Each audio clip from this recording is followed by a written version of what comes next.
as a surgeon, you become blind at some point. Surgeons think that because they're a surgeon, that they know everything. There's always space for learning all the time. Very important to try to analyze the steps of the surgery. May I ask you how you felt with our case today, Dr. راغب?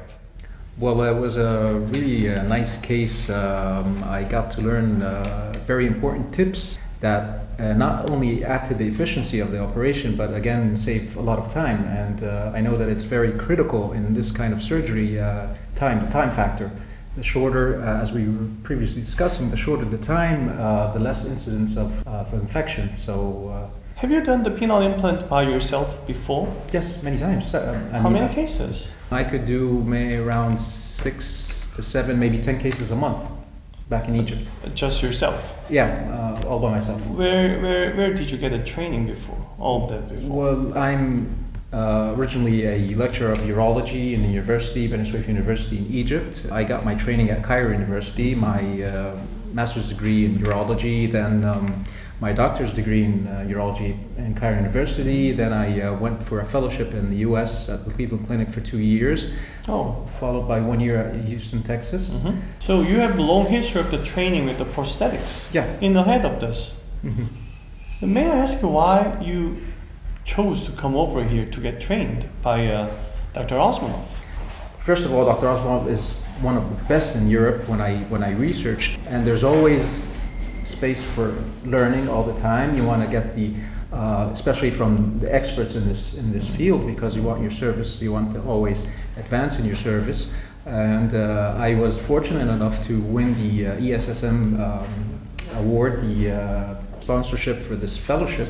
It's a 3-month fellowship, and they gave me 5 choices across Europe, 5 centers of excellence, and here at the UKSH was one of my top priorities, and I was lucky to win it.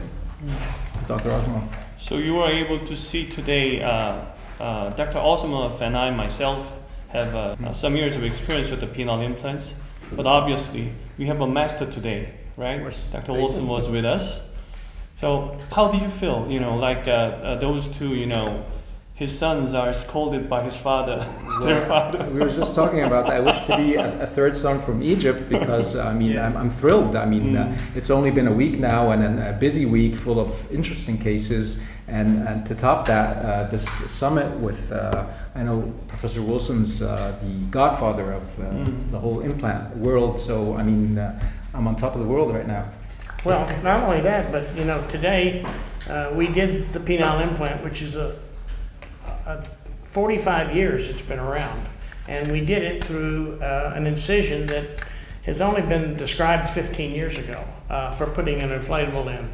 I think Egidio in Brazil was the first guy to publish it in about 2004, but it didn't really catch fire until Dr. Park learned how to do it and opened his clinic in Seoul, and then has since done 600 through the subchronal incision. So by far and away the most of anybody in the world through that incision. And today, what did you feel made it an attractive incision for you to use in Egypt? Actually, I think I would adopt this incision as soon as I'm back in Egypt, because there are a lot of advantages. Number one is that you completely avoid the hematoma, because I know whatever approach through the scrotum, because of the nature of the tissues there, you get this large swelling and hematoma. You have to use the mummy wrap. The problem with the hematoma, it increases the rate of infection, number one. Number two, you delay the time to cycle, or when the patient is able to use the pump. The other thing is that when you use the subchronal incision through the original circumcision incision, then cosmetically it's not there anymore. So it's a beautiful incision.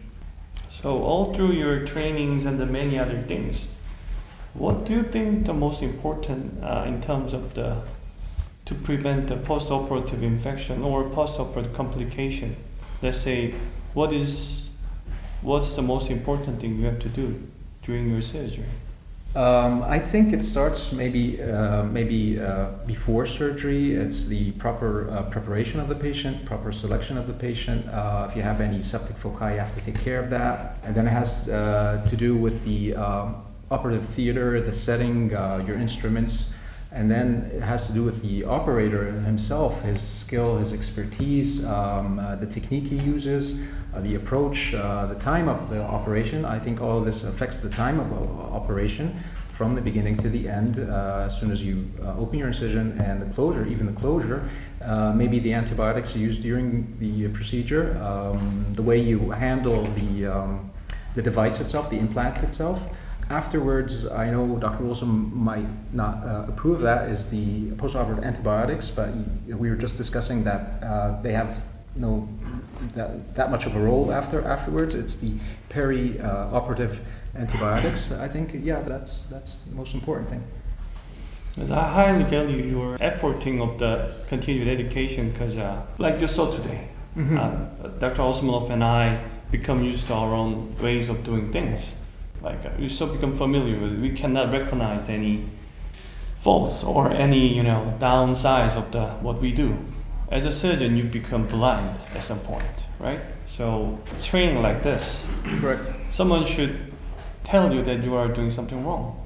So that's what you can learn, or I can learn throughout the surgery. I think that was the most important thing today you saw.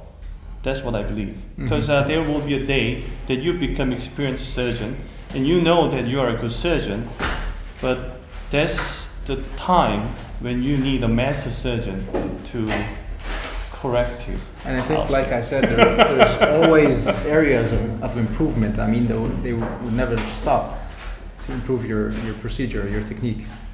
It's such a joy to have all the surgeons doing the surgery together and while sharing their ideas and thoughts.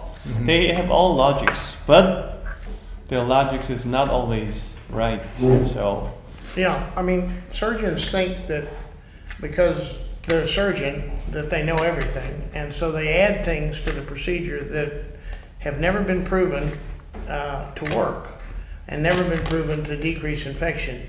But when someone who has more experience watches that surgeon, they say, this guy is wasting a lot of time. He's changing his gloves, he's putting more sutures in than he needs to, many things. For example, on a scrotal incision, if you sew the incision, if it's a vertical incision like this, and you start at the top and you put in stitch, you waste time. The correct way to do it is to put one stitch in the middle, and then put a stitch halfway and a stitch halfway, and that's generally the whole closure. But if you start at the top and go like this, you put in more stitches. So you always have to be thinking of saving time, and because not only is time money, because you're spending the time in the OR, but the patient is paying for additional OR time, plus the amount of time that the incision is open is so important for decreasing infection. I'd like to ask Dr. Osmanov, who's never had a fellow before, have you? No. So how does it feel after 1 week to have this Boston Scientific Fellow? So I'm very proud to have Dr. Rajab in our team, because he's hungry to know, and he always asks me, and observing tricks during the surgery. Is this the first year of the fellowship? This is the first year. First year, okay. And of course we are lucky to have such a great fellow with us. And I wish a lot of success in his career. And of course, be sure that all of us will support you in your clinical life. And you can always contact me or Professor Parker, Professor Wilson, if you have any question. And they're mostly important, but I think what I learned, and I always learn something, having Dr. Wilson or Dr. Park in the hospital for the experienced surgeon, and I always ask me, well, I saw the surgery today, and what are the most three things I've learned? It's very important to trying to analyze the steps of the surgery, and I learned it from you, Father, and it's very important. I always do it with my fellows or residents. Yeah, I think that's always, when you're a teacher, you always step back and say, what's the most important thing you learned today? You only get 2 or 3 sentences to answer the question. I have a question for you, Father. Yeah.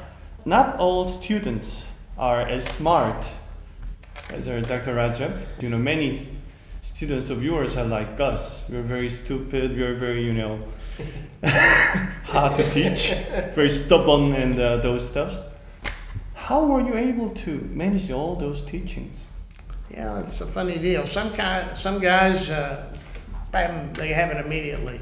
Others take many visits. I mean, for example, there are several American surgeons who probably took 6 sessions with me to get them to the point where they could do it in less than an hour. Oh.